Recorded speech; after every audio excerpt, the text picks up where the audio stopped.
All right, so now for part one of the handout, what we did was we copied over each of the TLC plates that we gathered onto your handout.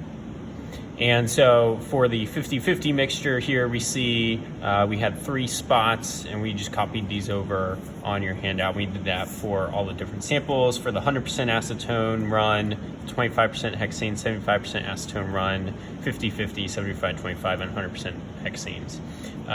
And so now what you would want to do is determine first the distance that the solvent traveled up each of the TLC plates. And normally what you would do is you would take a ruler and measure in millimeters the distance from the baseline up until the solvent front.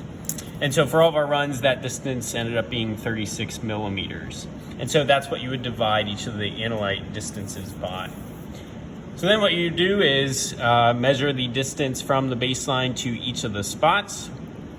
And so for the 50-50 hexanes to acetone run, you would measure the distance from the baseline to the first spot, from the baseline to the second spot, and from the baseline to the third spot, all in millimeters. And again, we did this for you. So for the Moodle quiz, what you'll be responsible for is calculating the RF values for each of the runs and determining the volume of hexanes needed for each solvent chamber, as well as the volume of acetone needed for each solvent chamber to achieve the correct percent ratio that's listed.